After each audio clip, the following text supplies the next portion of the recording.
તો કેમ છો વિદ્યાર્થી મિત્રો? આજના વિડિયો લેક્ચરમાં આપણે વાત કરવાના છે પ્રકરણ 1 ધોરણ 11 સાયન્સ ભૌતિક જગત વિશે, જેમાં ભૌતિક વિજ્ઞાનનું કાર્યક્ષેત્ર અને ઉત્તેજના વિશે આપણે વાત કરીશું. એટલે ભૌતિક વિજ્ઞાન જે છે એની પહોંચ કેટલી છે, બરાબર? આપણે નથી કહેતા ભાઈ કે કોઈ આ નેતા સુધીની પહોંચ છે, કોઈ આની ગૃહમંત્રી સુધીની પહોંચ છે. તો ભૌતિક વિજ્ઞાનની પહોંચ જે છે ક્યાં સુધી છે એની આપણે આજે વાત કરવાના છે. તો જો અહીંયા ભૌતિક વિજ્ઞાનના પ્રભાવ ક્ષેત્રો. ભૌતિક વિજ્ઞાનના બે પ્રભાવ ક્ષેત્રો છે, એક સ્થૂળ અને સૂક્ષ્મ. તો સમજો, સ્થૂળ પ્રભાવ ક્ષેત્રમાં પૃથ્વી પરની તથા ખગોળીય સ્તરની ઘટનાઓનો સમાવેશ થાય છે, જેના કાર્યક્ષેત્રનો વિસ્તાર 10⁻26 મીટર. જો લંબાઈનો માપક્રમ હોય તો 10⁻26 મીટર સુધી. આ જે છે એક આશરે માપ છે, એક એપ્રોક્સિમેટ વેલ્યુ છે. અને દળનું જો માપન હોય તો 10⁻55 કેજી સુધીની પહોંચ છે. એવી જ રીતે સૂક્ષ્મ પ્રભાવ ક્ષેત્ર જે છે એની અંદર આપણે પરમાણ્વિક, આણ્વિક અને ન્યુક્લિયર ઘટનાઓનો સમાવેશ થાય છે. મતલબ આપણે એવું કહીએ કે ભાઈ પરમાણુનું બંધારણ શું હશે, આણ્વિક સ્તરે જે છે એ કયા બળો લાગતા હશે, ન્યુક્લિયર પ્રક્રિયાઓ જે છે એની અંદર નવા કયા કણો તમને જે છે એ નિપજ સ્વરૂપે મળતા હશે, જેનો કાર્યક્ષેત્રનો વિસ્તાર ખૂબ જ સૂક્ષ્મ હોય. જો લંબાઈની વાત કરીએ તો 10⁻14 મીટર અથવા 10⁻15 મીટર સુધી જે છે અહીંયા કાર્યક્ષેત્ર છે એનું, અને 10⁻30 કેજી જે દળ જે છે એ દળનું કાર્યક્ષેત્ર છે. ઇલેક્ટ્રોનનું દળ જે છે એ ઇલેક્ટ્રોનનું દળ 9.1 અથવા 9.11 ગુણ્યા 10⁻31 કેજી છે. તો આમ તો આ જે કાર્યક્ષેત્ર છે એટલે આપણે કીધું ભૌતિક વિજ્ઞાનની પહોંચ આ માપક્રમની અંદર હોઈ શકે, બરાબર? એટલાની વચ્ચે જે છે એ ઘણા બધા જે છે એ માપ લઈ શકાય, પણ આ જે છે આપણે એક અંદાજ આપ્યો કે ભાઈ 10⁻14 મીટર સૂક્ષ્મમાં સૂક્ષ્મથી લઈને 10⁻26 મીટર સુધીના માપક્રમની વાત થઈ શકે. પણ એ માપક્રમ જે છે એને સ્થૂળ અને સૂક્ષ્મ પ્રભાવ ક્ષેત્રમાં જે છે વિભાજિત કરવામાં આવ્યા છે. તો જોઈએ અહીંયા અમુક ઉદાહરણ, જેમ કે પરમાણુનું બંધારણ. તો પરમાણુ જે છે એ પરમાણુના કેન્દ્ર ભાગમાં ન્યુક્લિયસ છે, અને એ ન્યુક્લિયસ જે છે એ પ્રોટોન અને ન્યુટ્રોન ધરાવે છે. ન્યુટ્રોન તો રહ્યા વિદ્યુત ભાર રહિત, એટલે ન્યુક્લિયસ જે છે એ ધન વિદ્યુત ભારિત જે છે એવું કહી શકાય. આજુબાજુ જે છે એ ઇલેક્ટ્રોન હશે આ રીતે. તો પરમાણુની ત્રિજ્યા, પરમાણુની ઘનતા, બરાબર? આપણે એવું કહી દઈએ કે અહીંયા વચ્ચેના ભાગમાં સૂક્ષ્મ ન્યુક્લિયસ છે, એ ન્યુક્લિયસની ત્રિજ્યા, ન્યુક્લિયસનો મતલબ એની વાત કરીએ કે ઘનતાની વાત કરીએ તો એ તમામ અંદાજો જે છે એ તમે શેમાં માપશો? એ તમામ અંદાજો જે છે તમે શેમાં લેશો? સૂક્ષ્મ પ્રભાવ ક્ષેત્રમાં.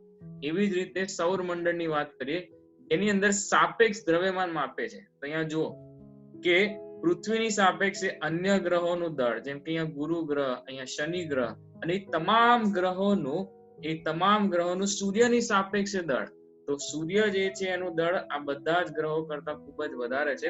સૂર્યનું દળ જે છે એ 2 × 10⁻30 કેજી જેટલું હોય છે, જે ખૂબ જ વધારે કહેવાય. આ તમામ જે છે એ સરખામણીઓ જે છે એ સૂક્ષ્મ માપક્રમ પર નથી. કયા માપક્રમ પર આવશે? સ્થૂળ માપક્રમ પર આવશે. તો સૌર મંડળની અંદર મપાતા સાપેક્ષ દ્રવ્યમાન આપણે ત્યાં સુધીનું પણ માપન કરીએ છીએ. સૂર્યનું દળ જે છે એ 2 × 10⁻30 કેજી. એવી જ રીતે આકાશ ગંગાની વાત કરી તો આકાશ ગંગા જે ગેલેક્સી મિલ્કી વે, એનું જે દળ જે છે એ 10⁻55 કેજી જેટલું નોંધાયું છે. તો ભૌતિક વિજ્ઞાન જે છે એની પહોંચ, આપણે એવું કીધું ભાઈ એનું પ્રભાવ ક્ષેત્ર, એનું કાર્ય ક્ષેત્ર કેટલું છે, એની પહોંચ ક્યાં ક્યાં સુધી છે. આપણે એવું કહીએ ભાઈ આ વ્યક્તિની પહોંચ અહીંયા સુધી છે. તો ભૌતિક વિજ્ઞાનની પણ પહોંચ છે, એ પહોંચનો આપણે અત્યારે અંદાજો લીધો. એવી જ રીતે એક સૂક્ષ્મ માપક્રમની વાત કરીએ તો નેનો ટેકનોલોજી, નેનો પાર્ટિકલ્સનો અભ્યાસ કરવો, અને એ અલગ ટેકનોલોજી જે છે જેમાં આપણે સૂક્ષ્મ સ્તરે જે છે એ કામ કરીએ છીએ. અહીંયા એક તમે એનિમેશન દ્વારા જોઈ શકો છો કે નેનો પાર્ટિકલ્સથી કેવી અલગ અલગ રચનાઓ બની શકે છે. તો આ થઈ મુખ્યત્વે ભૌતિક વિજ્ઞાનના બે અલગ અલગ પ્રભાવ ક્ષેત્રો, એક સૂક્ષ્મ પ્રભાવ ક્ષેત્ર અને એક સ્થૂળ પ્રભાવ ક્ષેત્ર. એવી જ રીતે હવે વાત કરીશું કે ભૌતિક વિજ્ઞાનની અંદર આપણે કઈ કઈ શાખાઓ જે છે એ આપણે 11મા અને 12મા ધોરણમાં આપણે એનો અભ્યાસ કરવાના છે. ભૌતિક વિજ્ઞાન જે છે એની અંદર કઈ મહત્વની શાખાઓ છે એ જોતા જઈએ. ભૌતિક વિજ્ઞાન જે છે એમાં મુખ્યત્વે બે ભાગ જે છે એની આપણે વાત કરીશું. સૌથી પહેલા પ્રચલિત ભૌતિક વિજ્ઞાન, આપણે એવું કહી શકીએ કે ખૂબ જ જૂની શાખા છે, ક્લાસિકલ ફિઝિક્સ. બરાબર, એક વસ્તુ જે છે એ ક્લાસિક મતલબ તમે કહી શકો કે જે વર્ષોથી ચાલતી આવે છે અને ખૂબ જ જૂની વાત છે, જૂની શાખા છે. તો પ્રચલિત ભૌતિક વિજ્ઞાનની અંદર સ્થૂળ ઘટનાઓનું વર્ણન કરવામાં આવે છે. સ્થૂળ ઘટનાઓનું વર્ણન કરવામાં આવે છે. એ સ્થૂળ એટલે એક સૂક્ષ્મ સ્તરની વાત નથી, પણ અહીંયા જે આપણે સિદ્ધાંતોનો ઉપયોગ કરીએ છીએ એ સૂક્ષ્મ સ્તરે લગાવવા જતા ખબર પડી કે ભાઈ અમુક સિદ્ધાંતો જે છે એ સૂક્ષ્મ સ્તરે જે છે એ લાગી શકતા નથી, મતલબ એને એપ્લાય ના કરી શકાય. તો એના માટે ભૌતિક વિજ્ઞાનની અંદર નવી શાખા વિકસાવવામાં આવી અને એને નામ આપ્યું ક્વોન્ટમ મિકેનિક્સ, જેને આપણે મોડર્ન ફિઝિક્સ કહીએ. જે નવી વિસ્તરતી શાખા છે અને તેની અંદર સૂક્ષ્મ પ્રભાવ ક્ષેત્રો જે છે એ સૂક્ષ્મ પ્રભાવ ક્ષેત્રોનું વર્ણન કરવામાં આવે છે. ક્વોન્ટમ મિકેનિક્સ, ક્વોન્ટમ પાર્ટિકલ્સ જે છે એનો આધાર છે. તો ક્વોન્ટમ મિકેનિક્સ જે છે એ મોડર્ન ફિઝિક્સમાં આવશે. એ સિવાય ક્લાસિકલ ફિઝિક્સની વાત કરીએ જે આપણે ભણવાના છે. જો તમે હાયર સ્ટડીઝમાં મતલબ કોઈ ફિઝિક્સમાં તમે આગળ રસ લેશો અને ક્યાંક આગળ ભણશો તો ક્વોન્ટમ ફિઝિક્સ, મોડર્ન ફિઝિક્સનો જે છે એ તમને અંદાજો આવશે અને ત્યાં તમને ભણવા મળશે. પણ 11મા અને 12મા ધોરણની વાત કરીએ તો આપણે એ મુખ્યત્વે આ 4 શાખાઓ જે છે એ ભણવાના છે. સૌથી પહેલું છે યંત્રશાસ્ત્ર. યંત્રશાસ્ત્રની અંદર આપણે ગતિ, રોટેશનલ મિકેનિક્સ એની વાત કરીશું. ઇલેક્ટ્રોડાયનેમિક્સ, વિદ્યુત ભાર સ્થિર અવસ્થામાં હશે તો એની પાસે કેવા ગુણધર્મ હશે. વિદ્યુત ભાર ગતિ કરતો હશે તો એ શું કરે છે, વિદ્યુત ક્ષેત્ર બનાવે, ચુંબકીય ક્ષેત્ર બનાવે, એની વાત કરીશું. પ્રકાશ શાસ્ત્ર, પ્રકાશ શાસ્ત્ર મતલબ લેન્સ, અરીસા, મરીચિકા, વક્રીભવન થવું, આપણે કહી શકીએ પૂર્ણ આંતરિક પરાવર્તન થવું, પ્રકીર્ણન થવું, વાદળો શા માટે સફેદ હોય છે, મેઘધનુષ્ય કેવી રીતે રચાય છે, સૂર્યોદય અને સૂર્યાસ્ત વખતે જે છે આકાશ રાતાશ પડતું અથવા ઓરેન્જ કલરનું કેમ દેખાય છે, એ ઘટનાઓને સમજવા માટે પ્રકાશ શાસ્ત્ર નામની શાખા. એ પછી થર્મોડાયનેમિક્સ. થર્મોડાયનેમિક્સની અંદર આપણે કોઈ પણ યંત્ર, જેમ કે ભાઈ ઘરનું એસી કઈ રીતે કામ કરતું હશે, રેફ્રિજરેટર જે છે એ કઈ રીતે કામ કરે છે, કોમ્પ્રેસર, એસીમાં જે કોમ્પ્રેસર લાગેલું હોય એ કઈ રીતે કામ કરે છે, ઉષ્મા engine, IC engine. IC engine એટલે ઇન્ટરનલ કમ્બસ્શન એન્જિન કહેવાય, અંતર્દહન એન્જિન. વરાળ યંત્ર, હીટ એન્જિન એટલે કે ઉષ્મા એન્જિન કઈ રીતે કામ કરે, એ તમામ વસ્તુઓનું જે વર્ણન છે ને એ થર્મોડાયનેમિક્સમાં આપણે કરવાનું છે. તો આપણી આસપાસ બનતી તમામ ઘટનાઓ જે છે એનો અભ્યાસ આપણે કીધેલું ગયા લેક્ચરમાં કે આપણી આસપાસ બનતી તમામ ઘટનાઓનું વર્ણન અને એનો અભ્યાસ અને એક કુદરતી અથવા પ્રકૃતિને સમજવાનો જે પ્રયાસ છે એ આપણે ભૌતિક વિજ્ઞાનમાં કરીએ છીએ. તો શરૂઆત કરીશું યંત્રશાસ્ત્રથી. ચલો, યંત્રશાસ્ત્ર જે છે એની અંદર એક ઉદાહરણ લઈએ. જેમ કે તમે અહીંયા જોઈ શકો છો, મુક્ત પતન પામતો પદાર્થ. મુક્ત પતન પામતો પદાર્થ એટલે કેવો પદાર્થ?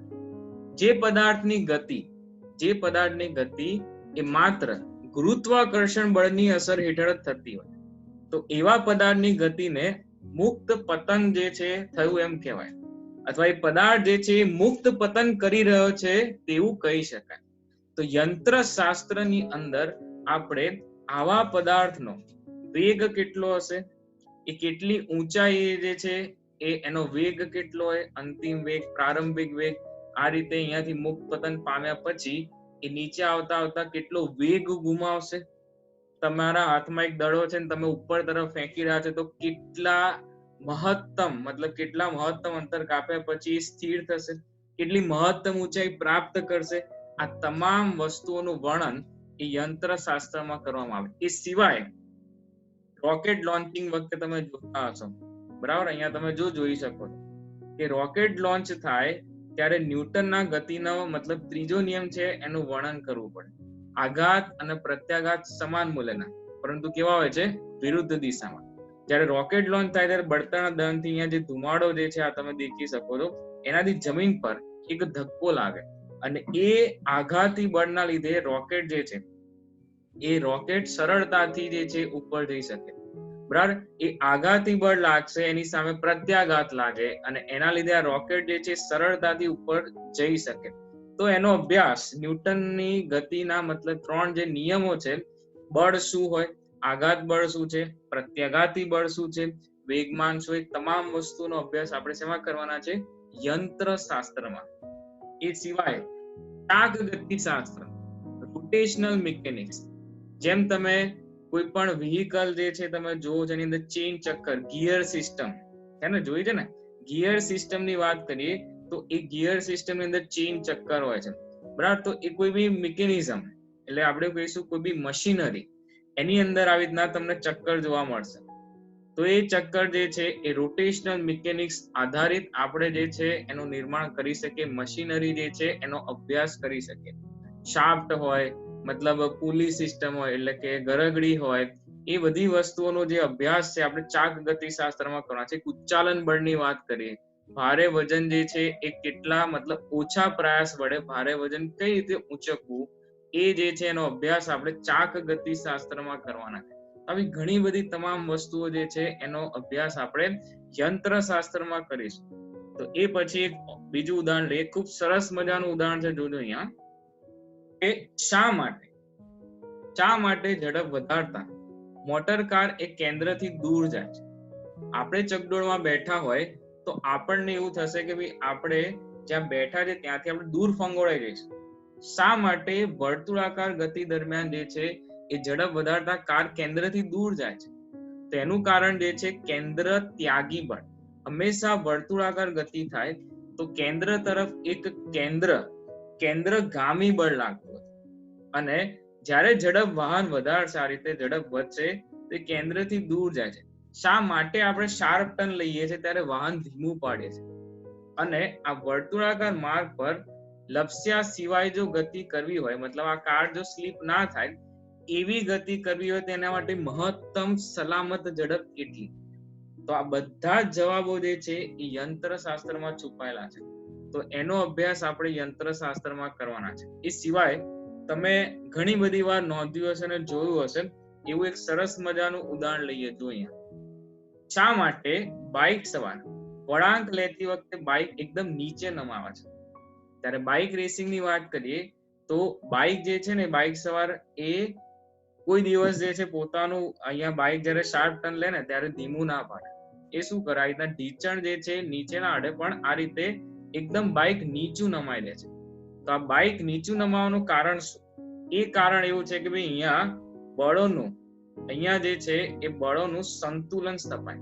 આ રીતે બાઇક જે છે, આ રીતે બાઇક નીચું નમાવશે તો એ પોતાની દિશાને, મતલબ પોતાની એક લંબ દિશાને આ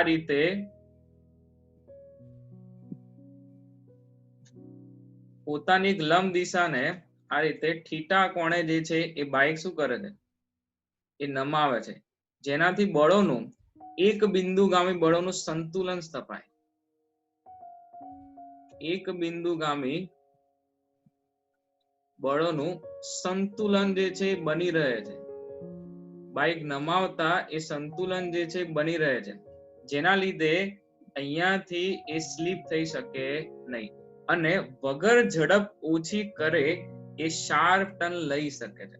તો આ જે છે એ વસ્તુ ફિઝિક્સની અંદર તમને શીખવા મળે, જે રોજિંદા જીવનમાં તમે જોતા હતા અને તમને ખ્યાલ હતો, પણ આ ડ્રાઇવિંગ સ્કિલ ના કહેવાય. આ જે વસ્તુ જે છે એની પાછળ જે છે વિજ્ઞાન છે, આપણું ફિઝિક્સ છે, યંત્રશાસ્ત્ર છે. તો શા માટે બાઇક સવાર વળાંક લેતી વખતે બાઇક એકદમ નીચે નમાવે છે, જેનો તમને ખ્યાલ આવશે ચેપ્ટર 5 ની અંદર. ખૂબ જ સરસ મજાનું ચેપ્ટર છે ગતિના નિયમો. એની અંદર આપણે એક બિંદુગામી બળો સમજીશું, અને એ સમયે તમને જે છે એ ખબર પડશે કે આ વસ્તુ કઈ રીતે શક્ય બની. તો આપણે અત્યારે ઓવરવ્યુ લઈ રહ્યા છે કે આપણે કઈ રીતે, કયા માપક્રમની અંદર અને કયા કાર્યક્ષેત્રમાં જે છે આપણું ફિઝિક્સ કાર્યરત છે એની આપણે અત્યારે વાત કરી રહ્યા છે. તો આ એક સરસ મજાનું ઉદાહરણ થયું. તો આવા ઘણા બધા ઉદાહરણ જે છે જેને આપણે યંત્રશાસ્ત્રમાં લઈએ છીએ. હવે વાત કરીશું ઇલેક્ટ્રોડાયનેમિક્સની. ઇલેક્ટ્રોડાયનેમિક્સ એ વિદ્યુત ભાર અને ચુંબકીય પદાર્થો સાથે સંકળાયેલ વિદ્યુત અને ચુંબકીય ઘટનાઓ સાથે સંબંધિત છે. મતલબ ઇલેક્ટ્રોડાયનેમિક્સ આપણે ડાયનેમિક્સ, આમ તો મિકેનિક્સ એટલે કાઇનેમેટિક્સ, ડાયનેમિક્સ અને સ્ટેટિક્સ નો સમૂહ કહેવાય. ચેપ્ટર 3 ની અંદર સમજવાનું છે. ડાયનેમિક્સ એટલે આપણે ગતિની જે ચર્ચા કરીએ છીએ એ ગતિની ચર્ચા પદાર્થની ગતિ સહિત, મતલબ એની પાછળના કારણો સહિત આપણે જો ગતિની ચર્ચા કરીએ કે પદાર્થની ગતિ કેમ થઈ હશે, તેને કહેવાય ડાયનેમિક્સ કહેવાય. તો ઇલેક્ટ્રોડાયનેમિક્સ એટલે વિદ્યુત ભારો જ્યારે દોડતા હશે, વિદ્યુત ભારો દોડતા હોય એટલે કોઈ વાહકતાની અંદર વિદ્યુત ભારો ગતિ કરતા હોય તો વિદ્યુત પ્રવાહનું નિર્માણ કરે. શું એ વિદ્યુત પ્રવાહથી જે છે એ ચુંબકીય ક્ષેત્રનું નિર્માણ થઈ શકે? શું વિદ્યુત ક્ષેત્ર અને ચુંબકીય ક્ષેત્ર વચ્ચે કોઈ સંબંધ હોઈ શકે?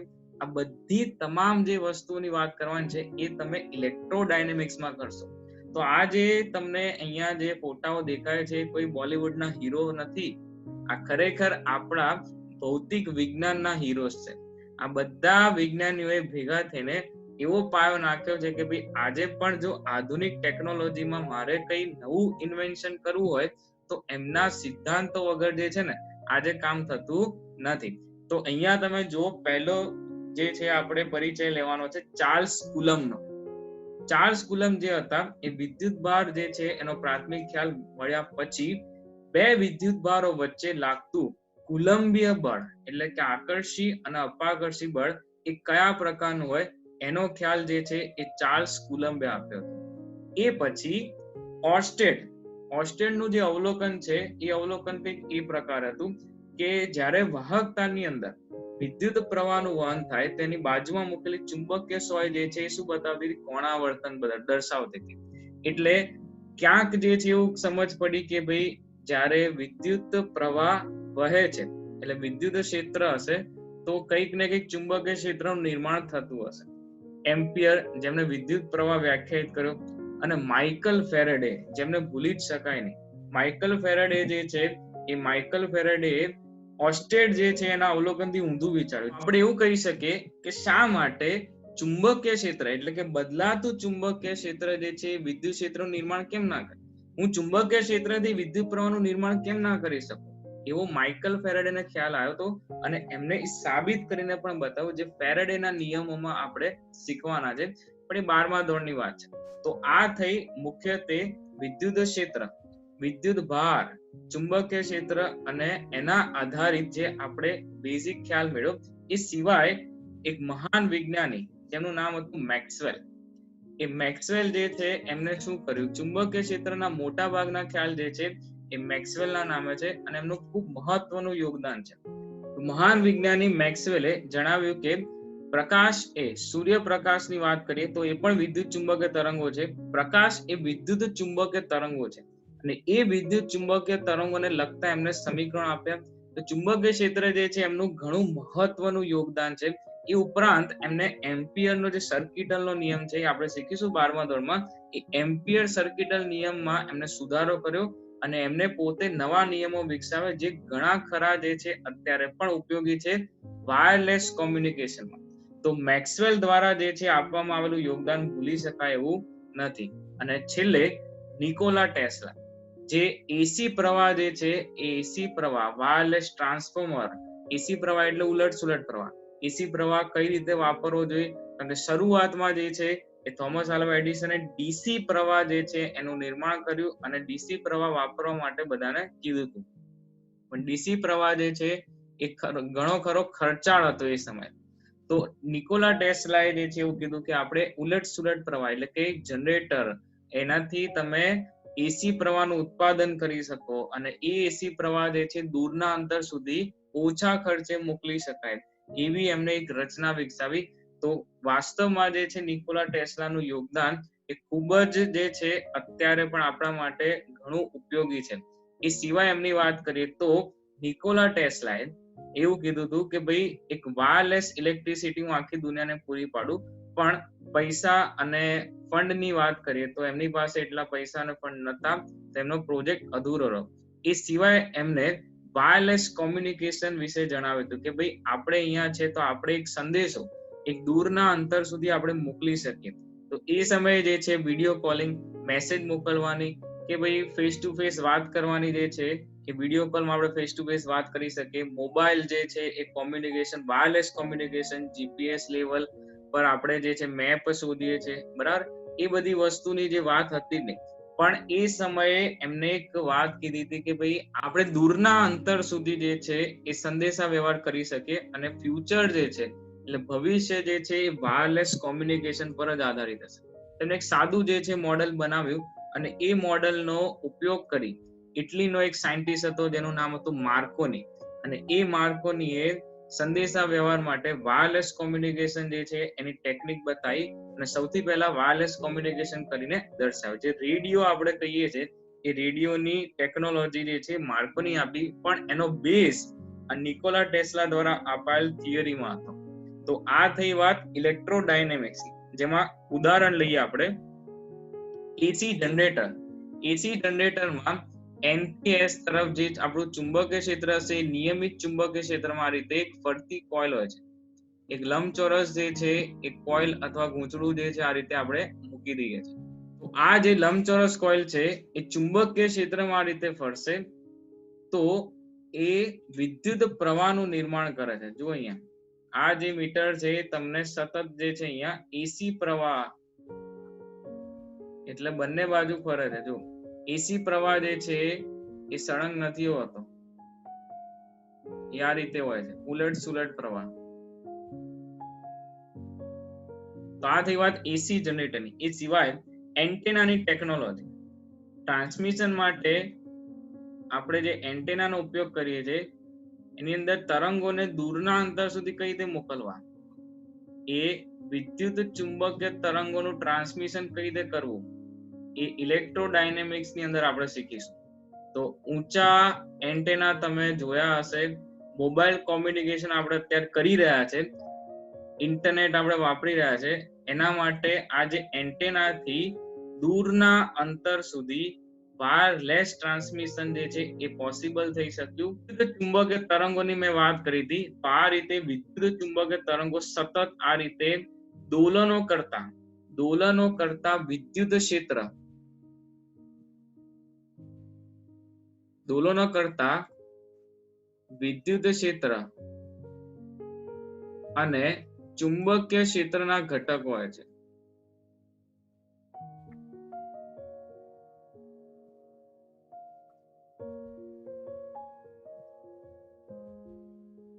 જેમાં ઈ અને બી પરસ્પર એકબીજાને લંબ રહીને ગતિ કરતા તરંગો છે. જે આપણે કીધું ને કે માઇક્રોવેવ તરંગો જે છે, કે પછી મોબાઈલ કોમ્યુનિકેશન માટે આપણે જે તરંગો વાપરે છે, ટ્રાન્સમીટર રિસીવર માટે આપણે કીધું કે ભાઈ એન્ટેનામાંથી જે તરંગો, બધા જ વિદ્યુત ચુંબકીય તરંગો છે. સોનાર સિસ્ટમની અંદર કે રડાર સિસ્ટમની અંદર જે તરંગો આપણે વાપરીએ વિદ્યુત ચુંબકીય તરંગો છે, બરાબર. તો આ રીતે ઇલેક્ટ્રોડાયનેમિક્સ ની અંદર આપણે વિદ્યુત ચુંબકીય તરંગો, એને લગતા સમીકરણો, એનો અભ્યાસ આપણે કરવાના છે ભવિષ્યમાં. એ પછી ડીસી પ્રવાહ અને એસી પ્રવાહ. ડીસી પ્રવાહ જે છે એ સળંગ પ્રવાહ છે આ રીતે. તો આપણા ત્યાં જે પ્રવાહ આવે છે એ કયો પ્રવાહ આવે છે? એસી પ્રવાહ. એસી પ્રવાહનું ઉત્પાદન થાય, કારણ કે એસી પ્રવાહ જે છે એને દૂરના અંતર સુધી મોકલી શકાય, અને એસી પ્રવાહનું ઉત્પાદન અને એને દૂરના અંતર સુધી મોકલવા માટે જે પાવર સ્ટેશનનો જે ખર્ચ છે એ ખૂબ જ નહીવત છે. તો તમે અહીંયા જોઈ શકો છો કે એસી પ્રવાહ જે છે એ એસી પ્રવાહ રીતે ઉલટ સુલટ હોય, અને ઘરે જે છે આપણા ત્યાં ઘરે જે આવે એ ઉપકરણમાં જતા પહેલા એસી પ્રવાહ હોય છે, ઉપકરણમાં આપણે જે છે એને કન્વર્ટ કરીએ, એનું રૂપાંતર કરીએ છીએ, એસી થી ડીસી માં રૂપાંતર કરીએ છીએ. તો પાવર સ્ટેશન માંથી તો ઓલ્ટરનેટિંગ કરંટ એટલે એસી પ્રવાહ જ આવતો હોય, પણ આપણા જે ઉપકરણ છે ઘરના, એ ઘરેલું વપરાશમાં આપણે ડીસી પ્રવાહ વાપરીએ છીએ. તો આ એક વાત જે છે આપણે સમજીશું ઇલેક્ટ્રોડાયનેમિક્સમાં. એ પછી હવે વાત કરીશું પ્રકાશ શાસ્ત્રની. પ્રકાશ શાસ્ત્રની અંદર સૌથી પહેલું ઉદાહરણ છે શ્વેત પ્રકાશનું વિભાજન. તમે પ્રિઝમ જે છે અહીંયા જોઈ શકો છો, આ પ્રિઝમ છે, અને એ પ્રિઝમ પર જો સફેદ પ્રકાશ આપાત કરવામાં આવે, એક રંગી પ્રકાશનું કિરણ પુંજ આપાત કરવામાં આવે, તો એ શ્વેત પ્રકાશનું વિભાજન 7 અલગ અલગ રંગોમાં થાય. Violet, Indigo, blue, green, yellow, orange અને રેડ. શું કહેવાય એને? વિબગ્યોર. તો આ જે છે આપણને 7 રંગોમાં વિભાજન થઈ મળે. તો એ ઘટના જે છે આપણે પ્રિઝમ, લેન્સ, અરીસા, એસ્ટ્રોનોમિકલ ટેલિસ્કોપ, એ પછી સાદું સંયુક્ત માઇક્રોસ્કોપ, એની વાત આપણે જે છે શેમાં કરવાના છે? પ્રકાશ શાસ્ત્રમાં કરવાના છે. એ પછી વાત આવે ઓપ્ટિકલ ફાઇબર્સની. ઓપ્ટિકલ ફાઇબર જે છે એ આધુનિક ટેકનોલોજીમાં ખૂબ જ ઉપયોગી છે. તો આ રીતના એક ફ્લાવર પોટની જે છે એ તમે રચના જોઈ હશે કે જેની અંદર આવી રીતના તાંતણા જેવા, એકદમ સફેદ તાંતણા જેવા તાર જેવી રચના હશે અને નીચે જે છે અહીંયા આ રીતે લાઇટ હશે. જેવો આ તમે આ રીતે મૂકી દો છો, અહીંયા લાઇટ ચાલુ થાય તો એ દરેકમાંથી, એ દરેક તાંતણા જેવી જે રચના છે એની અંદરથી એક પ્રકાશનું કિરણપુંજ જે છે તમને દેખાશે. આમ ઓપ્ટિકલ ફાઇબરનો જે ઉપયોગ છે એ ઓપ્ટિકલ ફાઇબરનો ઉપયોગ ઇન્ટરનેટ સર્વિસીસ, અત્યારે આપણે જે સર્વિસ યુઝ કરી રહ્યા છે બ્રોડબેન્ડ સર્વિસીસ, લાઈવ સ્ટ્રીમિંગ, અથવા એવું કહી શકાય કે જ્યાં હાઈ સ્પીડ ડેટા ટ્રાન્સમિશન કરવાનો છે ત્યાં જે છે આ ઓપ્ટિકલ ફાઇબર્સનો જે છે ઉપયોગ થાય છે. ઓપ્ટિકલ ફાઇબર્સ એક આધુનિક ટેકનોલોજી છે. જ્યારે આપણે ધાતુના વાહક તારથી ટ્રાન્સમિશન કરવાનો પ્રયત્ન કરીએ છીએ તો ત્યાં ડેટા લોસ થવાના જે છે બહુ ચાન્સીસ છે. એ ઉપરાંત એવું કહી શકાય કે એ ટ્રાન્સમિશન લાઇનમાં જો ધાતુના વાહક તારનો ઉપયોગ કરવામાં આવે તો એ પ્રમાણમાં મોંઘા છે. જ્યારે આ ઓપ્ટિકલ ફાઇબર છે એ ઓપ્ટિકલ ફાઇબર ખૂબ જ સસ્તા છે, વજનમાં હલકા છે અને એ ટ્રાન્સમિશન લાઇનમાં એનું ઇન્સ્ટોલેશન, મતલબ એ ટ્રાન્સમિશન લાઇન તરીકેનો ઉપયોગ કરવામાં એકદમ સહેલાઈથી જે છે એનો ઉપયોગ કરી શકાય. તો transmission line, high speed data transmission અને ખૂબ જ ઓછા સમયમાં ખૂબ જ મોટો ડેટા વિથઆઉટ લોસ, એટલે એનો જે છે લોસ ના થાય, બધા જ ડેટા પેકેટ્સ જે છે એ કમ્પ્લીટ તમારા પહોંચી જાય રિસીવર સુધી. તો એ કન્ડિશનમાં આવા ફાઇબર નેટવર્કનો ઉપયોગ કરવામાં આવે છે અને ખૂબ જ સ્પીડથી પ્રકાશના સ્વરૂપે, જો અહીંયા આ ઓપ્ટિકલ ફાઇબરની અંદર પૂર્ણ આંતરિક પરાવર્તનની ઘટના તમે જાણતા હશો. ઓપ્ટિકલ ફાઇબરની અંદર પૂર્ણ આંતરિક પરાવર્તનની ઘટનાનો ઉપયોગ કરીને ડેટા ટ્રાન્સમિશન જે છે કરવામાં આવે છે. તો અત્યારે બ્રોડબેન્ડ સર્વિસમાં, લાઈવ સ્ટ્રીમિંગમાં અને જ્યાં લીઝ લાઈન, કે ક્યાંક લાઈવ કોન્સર્ટ ચાલુ હોય અને તમે જે છે એ લાઈવ તમે 2-3 સેકન્ડના ડિલે પર જો તમે એને જોઈ શકો તો એ પ્રમાણેનું લાઈવ પ્રસારણ જોવા માટે આ પ્રકારના ઓપ્ટિકલ ફાઇબર નેટવર્કનો જે છે આધુનિક ટેકનોલોજીમાં ઉપયોગ થાય છે. તો આ એક એની ખાસિયત છે. એ પછી વાત કરીએ વક્રી ભવનની. આ પેન્સિલ જે છે અહીંયા તૂટેલી છે કે મને એવું દેખાય છે તો એ મારો આભાસ છે, એ અહીંયા વક્રી ભવન થયું છે એવું દર્શાવે છે. તો ખાસ કરીને ધ્યાન આપજો કે જ્યારે કોઈ પાત્ર હોય એ પાત્રની અંદર તમે પાણી ભર દો, માન લો કે આપણી પાસે એક ડોલ છે અને ડોલની અંદર જો તમે પાણી ભર દો છો, હવે એની અંદર તમે 2-3 સિક્કા નાખી દો તો તમે ઉપરથી જોશો તો તમને એવું લાગશે કે ભાઈ હવે તો આ સિક્કો થોડો ઉપર દેખાય છે. વાસ્તવમાં જે છે તો એટલી જ ઊંડાઈ હોય છે. એવું કેમ? તેનું કારણ છે આભાસી ઊંડાઈ. આભાસી ઊંડાઈ અને આભાસી ઊંચાઈ, બરાબર. વક્રી ભવન થવું, વક્રી ભવન, જ્યારે પ્રકાશના કિરણો એક માધ્યમમાંથી બીજા માધ્યમમાં જાય છે ત્યારે તે પોતાનો માર્ગ બદલે છે, જેને શું કહેવાય? વક્રી ભવન કહે. બે માધ્યમોને છૂટી પાડતી સપાટી પર પોતાનો માર્ગ બદલે છે, જેને શું કહેવાય? વક્રી ભવન કહેવાય. તો એ વક્રી ભવનની ઘટના જે છે એના લીધે તમને આવો આભાસ થાય. અથવા તમે કોઈ કાગળ પર કંઈક શબ્દ લખી રાખો અને એની પર હવે કાચનો સ્લેબ મૂકી દો તો હવે એ કાચનો સ્લેબ જે છે મૂકતા તમને એ શબ્દો ઉપસેલા દેખાશે. તો એવો આભાસ થવો એ વક્રી ભવનના આભાર છે, જેનો અભ્યાસ આપણે શેમાં કરવાના છે? પ્રકાશ શાસ્ત્રમાં કરવાના છે. એ ઉપરાંત મરીચિકાની ઘટના, મૃગજળની ઘટના, ત્યારે ખાસ કરીને ઉનાળો હોય અને તમે આ રીતે રસ્તા પર જતા હો, હાઈવે પર જતા હો તો તમને એવું લાગે ભાઈ આગળ જે છે પાણી છે, પાણી છે એવું દેખાય, પણ વાસ્તવમાં અહીંયા કોઈ પ્રકારનું કોઈ પાણી હોતું નથી. એ તમારો આભાસ છે, જેને આપણે શું કહીએ છીએ, જે અહીંયાની હવા ગરમ બને, પાતળી થાય તો એના લીધે તમને જે છે વક્રી ભવન જે છે તમે અહીંયા જોઈ શકો અને એના લીધે તમને અહીંયા પાણી છે એવો આભાસ થાય. તો એ મરીચિકા મૃગજળની ઘટના વિશે આપણે શીખીશું પ્રકાશ શાસ્ત્રમાં. તો હવે વાત કરીએ થર્મોડાયનેમિક્સ. થર્મોડાયનેમિક્સની શાખામાં આપણે શેનો અભ્યાસ કરીએ છીએ? તો અહીંયા જો છે આપણે તમે જોઈ શકો છો એક ઉષ્મા એન્જિનનું એક સાદું મોડલ દર્શાવે છે.